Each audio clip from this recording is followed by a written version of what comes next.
Wa min usuli ahli sunnah wal jamaah fil istidlal ittiba'u ma jaa fi kitabillahi aw sunnati rasulillahi sallallahu alaihi wasallam batinan wa zahiran. Dan di antara pondasi ahlu sunnah wal jamaah di dalam memahami ayat-ayat dan hadis-hadis, memahami nilai-nilai yang datang pada nas Al-Quran dan Sunnah, yaitu ittiba'u ma jaa fi kitabillah, yaitu mengikuti secara keseluruhan yang datang dari kitabullah dan sunnah rasulnya sallallahu alaihi wasallam, baik yang batin ataupun yang zahir. Tidaklah kita mengambil satu ayat dan berpaling dari ayat yang lain, nggak boleh ya, mengambil satu hadis dan kemudian berpura-pura buta dari hadis yang lain. Dikarenakan hadis yang ini sesuai dengan hawa nafsu kita, hadis yang lain tidak sesuai, akhirnya kita nggak boleh. Kita harus ambil semua, batinan wa zahiran, secara keseluruhan. Ya, demikian gaya ahlus sunnah di dalam berkesimpulan, di dalam membuat summary, di dalam membuat conclusion.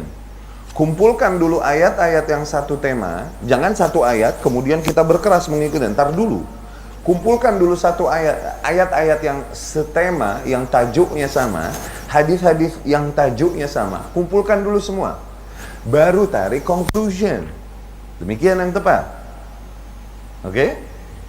Nggak boleh kita hanya melihat ayat-ayat atau hadis-hadis one side aja, and we don't want to see the other side, because nggak sesuai sama hawa nafsu kita. Nggak boleh. Itu ciri ahli dhalal, orang-orang yang tersesat, cirinya begitu, hanya akan melihat satu sisi dari ajaran agama.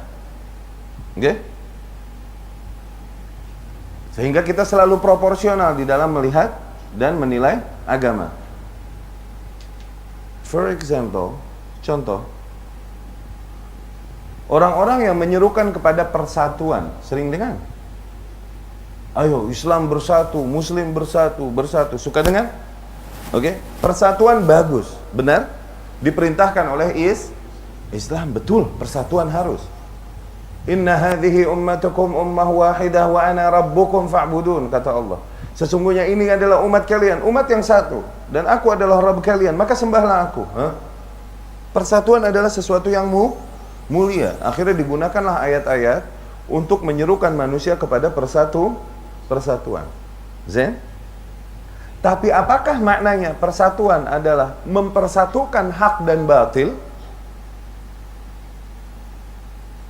Yang syirik pun nggak apa-apa bersatu, yang kufur nggak apa-apa bersatu, yang bid'ah nggak apa-apa bersatu. Diam, jangan mengingkari kesyirikan mereka. Diam, jangan mengingkari kekufuran mereka. Ini error. Bukan demikian persatuan yang dimaksud. Awas.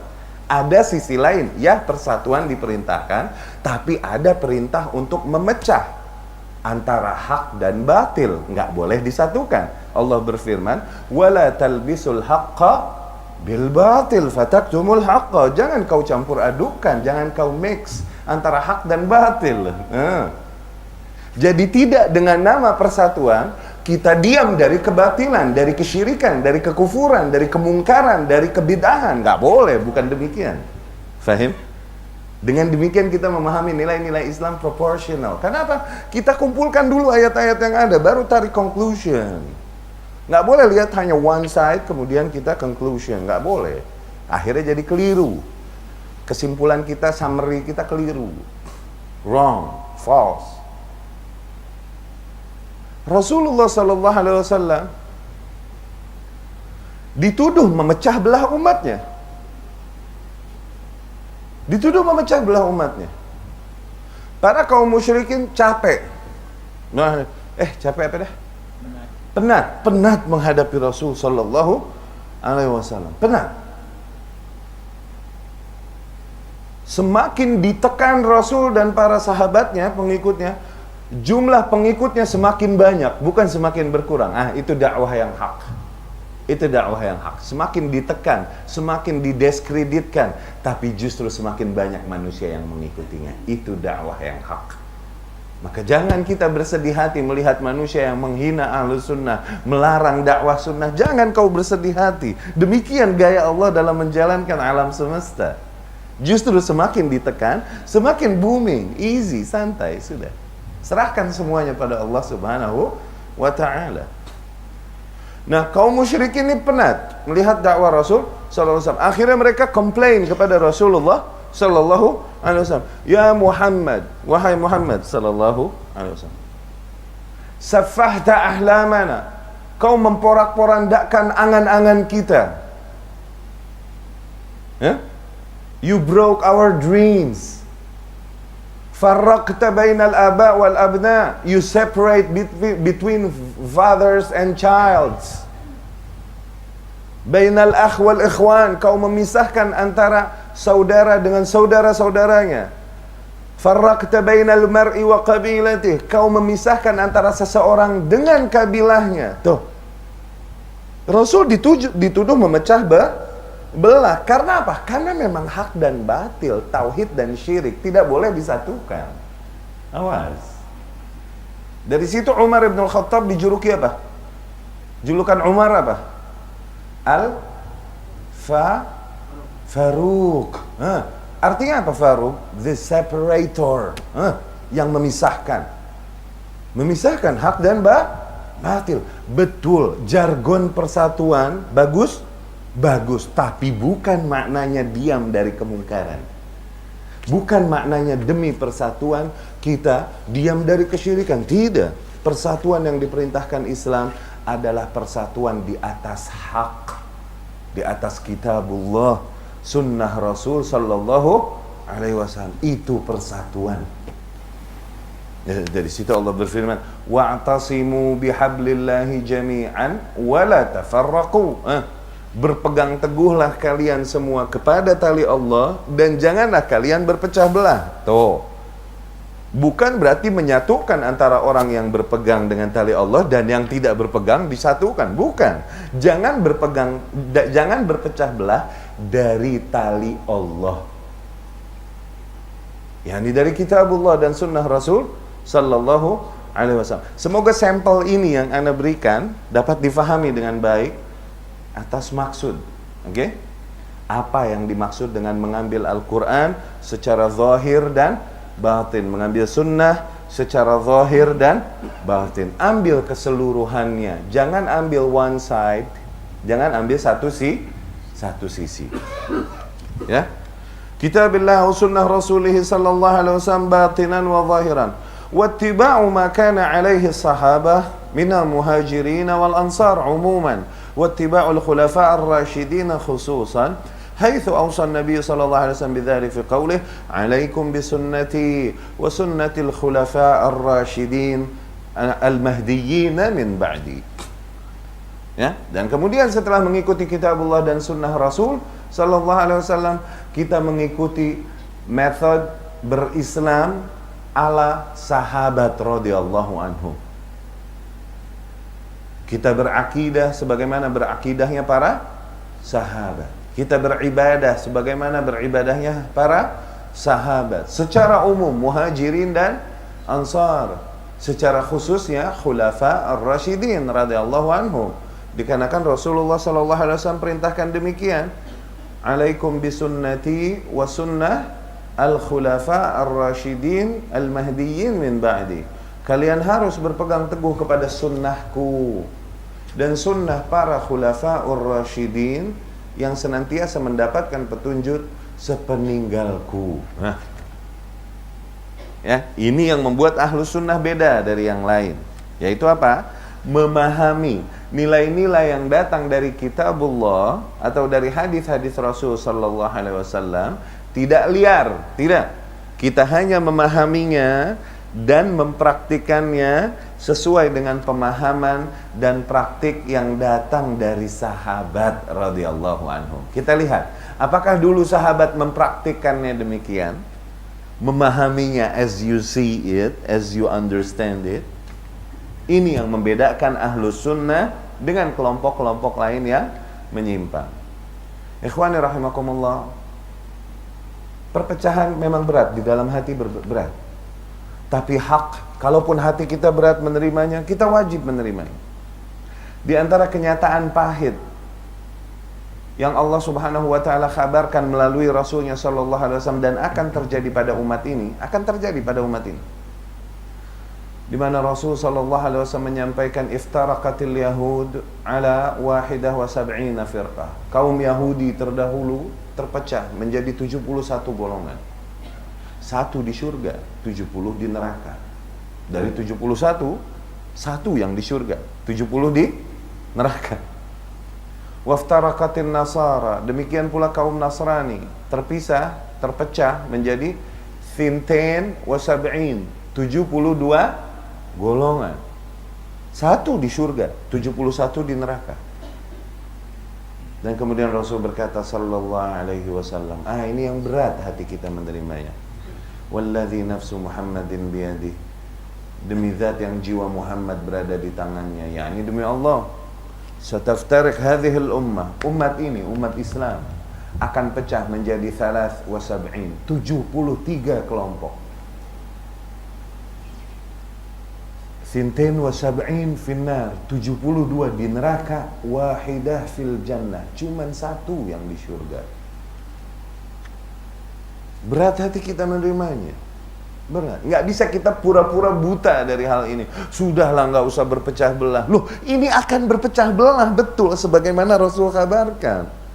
Kita nggak boleh pura-pura buta dan tak mengimani hadis yang datang dari Rasul sallallahu alaihi wasallam. Ini clues, ini tips dari Rasul. Dengan kita berpura-pura buta, kufur nikmat kita. Diberikan petunjuk dan kita berpaling darinya. Kenapa? Nggak sesuai dengan as we wish. Itu kenyataan hak. Qadarullah, akan terjadi perpecahan sehingga 73 golongan. Dan kenyataan hak bahwa yang masuk surga dari 73 hanya 1 golongan. Ya. Jadi mau nggak mau kita mesti mencari yang 1 golongan ini kan? Iya kan? Semoga Allah Subhanahu wa taala menghitung kita termasuk di dalam yang 1 golongan ini. Semoga. At least setidaknya Allah menilai kita yang menuntut ilmu mencari jalan menuju 1 golongan ini, gitu. Setidaknya Allah melihat usaha kita dalam menuntut ilmu untuk mencari kebenaran, menyempatkan diri kita di sini, di majelis-majelis ilmu lain, bukan? Karena kita nggak bisa pura-pura buta, nggak bisa berpaling dari kenyataan yang dikhabarkan Rasul tersebut, sallallahu alaihi wasallam. Bahasa anak terlalu berat gak? Enggak ya? Bisa difahami ya? Udah biasa dengar bahasa Indonesia ya? Nonton sinetron ya? Biasa ya? Tentunya para sahabat radhiyallahu anhum tidak menyia-nyiakan kesempatan ini. Oh, cuman 1 yang di surga. Of 73, cuman 1 yang di surga. Mereka bertanya, "Man ya Rasulullah? Man ya Rasulullah? Siapa wahai Rasulullah? Siapa yang 1 golongan ini?" Rasul pun menjawab sallallahu alaihi wasallam, yang 1 golongan tersebut adalah ma ana alaihi al-yawma wa ashabi. Mereka yang berada di atas 1 path, 1 jalan yang dimana aku dan para sahabatku berada di path itu, di jalur itu. yakni mereka yang berakidahnya, beribadahnya, berislamnya secara keseluruhan, melihat dan mengikuti bagaimana dulu sahabat berakidah. Mengimani takdir, akidah, oke? Dulu bagaimana sahabat mengimani takdir? Nah. Ya kan? Mengimani hari akhir, akidah, akidah. Dulu bagaimana konsep sahabat mengimani hari akhir?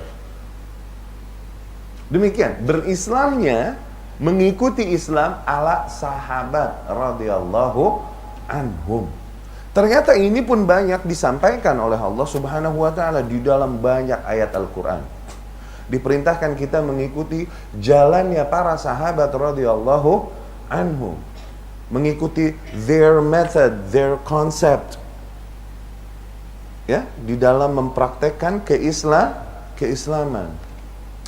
Allah Subhanahu wa taala berfirman, syuf, misal as-sabiquna al-awwaluna minal muhajirin wal ansar.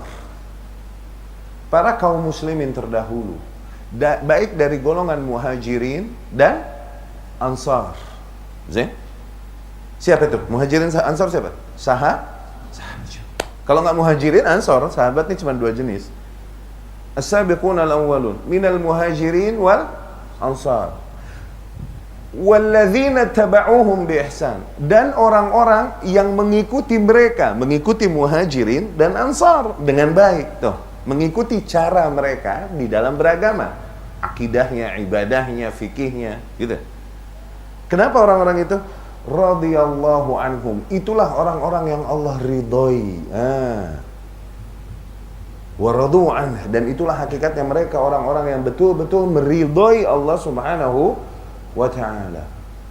Maka untuk mendapatkan ridha Allah, ikuti jalan para sahabat. Tuh, tanpa mengikuti jalan mereka, maka kita tidak termasuk orang-orang yang diridhoi Allah Subhanahu wa ta'ala. Tuh.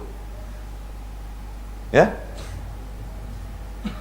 Waradu'an, dan itu juga hakikatnya mereka orang-orang yang benar mereka ridha kepada Allah Subhanahu wa ta'ala. Maka maknanya mereka yang berpaling dari jalannya sahabat, mereka masih belum ridha sebetul-betulnya kepada Allah Subhanahu wa ta'ala. Ajib. Ayat lain Allah berfirman, "Wa may yushaqiqir rasul min ba'di ma tabayyana lahul huda." Barang siapa yang menentang Rasul sallallahu alaihi wasallam setelah datang padanya petunjuk. Oke. Bagaimana menentang Rasul? Avenge Rasul bagaimana? Sallallahu alaihi wasallam. Bagaimana menentang Rasul bagaimana? Mungkin nggak seorang muslim bilang aku menentang Rasul? Mungkin nggak? Nggak mungkin kan? Nggak mungkin. Maka menentang Rasul adalah begini. Rasul sallallahu alaihi wasallam mengerjakan A, tapi kau kerjakan B. Nah, itu menentang Rasul. Rasul sallallahu alaihi wasallam mengerjakan alif, tapi kau kerjakan ba. Kalau belum tahu, oke. Tapi Allah bilang, barang siapa yang menentang Rasul, min ba'di ma tabayyana lahul huda, setelah disampaikan huda, petunjuk padanya, yang kau lakukan tidak sesuai dengan yang diajarkan Rasulullah sallallahu alaihi wasallam. Rasul mengajarkannya begini. Salawat yang kau lakukan ini tidak diajarkan Rasul sallallahu alaihi wasallam. Rasul bersalawat dulu cuma sedemikian rupa. Salatmu ini tidak sesuai dengan salat Rasul. Dulu salat Rasul demikian, dan Rasul memerintahkan kita, sallu kama ra'aitumuni usalli. Salatlah as you've seen me, sebagaimana kau telah lihat aku salat. Tuh, barang siapa yang menentang Rasul setelah datang padanya petunjuk, setelah disampaikan ilmu, disampaikan petunjuk, disampaikan irsyad, oke? Kemudian wa yattabi' ghaira sabilil mu'minin, kemudian dia ikuti metode lain selain metodenya orang-orang yang beriman. Tuh, dia mengikuti jalan lain selain jalannya orang-orang yang beriman, yakni metode lain di dalam berislam selain metodenya orang-orang yang beriman. Ketika ayat ini turun, siapa yang beriman? Siapa yang beriman ketika ayat ini turun? Ada pilihan lain nggak? Maka makna dari ayat itu, dan mengikuti jalan lain selain jalannya para sahabat. Nah, maknanya begitu kan? Maka Allah hukum, Allah ancam, Allah threaten him. Nuwallihi ma tawalla, kami akan palingkan mereka ke arah mereka berpaling. Diginiin tuh mukanya. Oke, harusnya ngelihat ke sana, cuman dia ngelihatnya begini. Akhirnya Allah giniin sekalian mukanya. Tuh. Nuwallihi ma tawalla, maknanya Allah buat dia sengaja semakin sesat. Allah hiasi kesesatannya dan membuat dia semakin yakin di atas kesesatannya. Allah, nuwallihi ma tawalla, kami akan palingkan mereka ke arah mereka berpaling. Itu di dunia.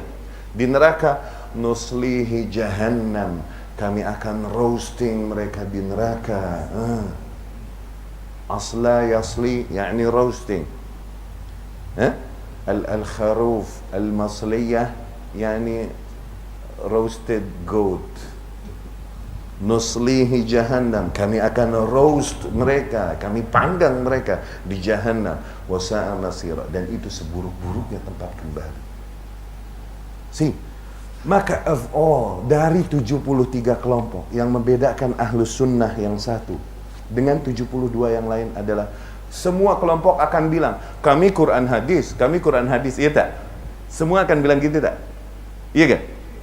Yang membuat Ahlus Sunnah satu yang beda dengan 72 yang lain adalah, ya kami Quran hadis. Tapi Quran hadis itu tak liar kami fahami, kami praktekkan.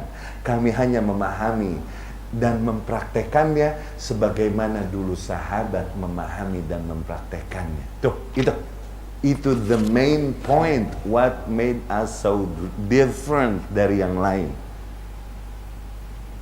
Oke? Okay? Kasih example ya. Ini udah pada ngaji sunnah juga kan sebelumnya? Belum ada yang baru ya? Nggak ada yang baru ya? Thayyib? Zain. Karena takut ada yang kaget nih dengar. Allah Subhanahu wa taala berfirman, "Zan, Inna Allaha wa malaikatahu yusalluna 'alan nabi." Sesungguhnya Allah dan para malaikatnya bersalawat atas Nabi. Ya ayyuhalladzina amanu sallu 'alaihi wa sallimu taslima. Salatlah kalian, wahai orang-orang yang beriman, perintah, order, command. Wahai orang-orang yang beriman, salawatlah kalian atas Nabi dan bersalamlah atasnya. Tuh, ayat ya. Ayat sahih gak? Ayat sahih dong, masa ayat doif? Ayat sahih dong. Ya, yeah. Ayatnya mah bener. Ayatnya bener ayatnya. Oke? Okay? Sebagian kaum melihat ayat ini dan berkata, tuh Allah perintahkan kita salawatan, maka dari situ kita lakukan salawatan yang kita lakukan. Nyanyi-nyanyi di masjid pakai gendang dan lain-lain. Mawaris. Apa ya? Marawis. Tuh marawis. Hadrah. Ini macam bentabok. Iya. Yeah. Solawat muter-muter, nyanyi-nyanyi. Jangan lakukan itu salah. Siapa bilang salah? Dalilnya, innallaha wa malaikatahu yusalluna. Lihat. Kita Ahlus Sunnah, oke, Allah perintahkan salawat, ya berarti salawat mulia, bahkan Allah dan para malaikatnya bersalawat. Oke. Allah perintahkan sallu alaihi wa sallimu taslima. Bersalawatlah kalian atas Rasul dan bersalam. Oke? Ada perintah salawat. Tunggu dulu. Dulu Rasul salawatnya, sahabat salawatnya gimana? Gitu. Enggak kemudian liar, wild dalam memahami dan mempraktekkan nilai-nilai yang datang dalam Quran dan hadis. Oh, ternyata Rasul, ada yang bertanya seorang sahabat kepada Rasulullah sallallahu alaihi wasallam, "Ya Rasulullah, qad alimna kaif nusallim alaik." Ya Rasulullah, kita telah tahu bagaimana bersalam atasmu. Ya Rasulullah, sallu alaihi wasallimu taslima, kan? Salawatlah dan bersalamlah. Qad alimna kaif nusallim alaik. Kita sudah tahu bagaimana bersalam kepadamu wahai Rasulullah. Yani kalau ketemu bilang assalamu alaikum salam. Wa kaifa nusalli alaik. Adapun bersalawat atasmu ya Rasul, bagaimana? Rasul pun sallallahu alaihi wasallam sakat qalilan, Rasul diam sejenak. Kemudian Rasul berkata, "Qul," katakan, "Allahumma salli ala Muhammad wa ala ali Muhammad kama sallaita ala Ibrahim wa ala ali Ibrahim innaka Hamidum Majid. Allahumma barik ala Muhammad wa ala ali Muhammad kama barakta ala Ibrahim wa ala ali Ibrahim fil alamin innaka Hamidum Majid." Oh, sholawat itu begitu. Ini yang kita baca di tasyahud. Di tasyahud, di at-tahiyat. Okay? Itu namanya sholawat tamah, sholawat yang sempurna. Zain. Adapun sholawat biasa, yang umum, yang common, yang biasa, yang general, adalah sebagaimana para sahabat ketika menyebut nama Rasul, mereka bilang sallallahu alaihi wasallam. Atau mendengar nama Rasul disebut, mereka bilang sallallahu alaihi wasallam. Atau redaksi apapun, Allahumma salli wa sallim alaihi. Sallallahu alaihi wa ala alihi wasallam. Tuh, begitu deh. Biasa aja sahabat. Apakah mereka mengajarkan sholawat dengan cara yang kau lakukan, bernyanyi-nyanyi, beramai-ramai dengan mic, muter-muter? Ini yang membuat satu kelompok itu begitu beda dari yang lain. Semua bilang Quran dan hadis, iya tak? Oke? Kita Quran dan hadis, kita Quran dan hadis. Tapi memahaminya tidak liar. Kita hanya memahaminya sebagaimana para sahabat radhiyallahu anhum memahaminya. Tentunya dia buat begitu ada hujah-hujah Ya itu tadi hujahnya itu. Yang mereka itu. Yang apa? Yang mereka yang buat selain daripada yang ahli sunnah tadi. Iya. Dia buat pusingan gendang Iya. itu tentu dia punya hujah. Ya ini lagi cerita hujah mereka apa? Kenapa kau lakukan itu? Mengapa kau sholawatan demikian? Mereka akan katakan hujahnya Allah berfirman, Innallaha wa malaikatahu yusallun. Itu hujahnya. Cara mereka memahami Al-Quran demikian. Kalau kita katakan, apakah Rasul lakukan seperti yang kau lakukan? Mereka tahu tidak. Apakah sahabat Abu Bakar melakukan seperti yang kau lakukan? Umar, Utsman, Ali? Mereka tahu. Apakah Rasul SAW merayakan ulang tahunnya? Tanya itu. Apakah sahabat merayakan ulang tahun Rasul SAW? Birthday of Rasul? Tanya itu. Ya semua mengaku cinta Rasul. Semua Muslim mencintai Rasulullah Sallallahu Alaihi Wasallam. Ini yang membuat kita beda dari yang ya cinta. Tapi apakah kemudian kita liar menerapkannya, merealisasikannya? Begitu. Sallallahu Alaihi Wasallam. Semoga dapat difahami. Ini pondasi yang paling fondasional. Semua nilai yang datang dari Al-Quran, dari hadis, oke? Kita lihat authenticity-nya dulu, kemudian kita lihat bagaimana sahabat radhiyallahu anhum dulu memahami dan mempraktekkannya. Demikianlah kita mengikuti mereka. Ini satu kelompok dibanding 72. Nanti setiap poin di hal-hal yang sifatnya akidah ini yang berkaitan dengan keyakinan, kita memahami dan membuat summary-nya dengan metode ini. Di fikih kita memahami dan membuat summary-nya dengan metode ini, dengan konsep ini, memahami Al-Quran dan hadis dengan pemahaman dan praktek sahabat radhiyallahu anhum salafus saleh.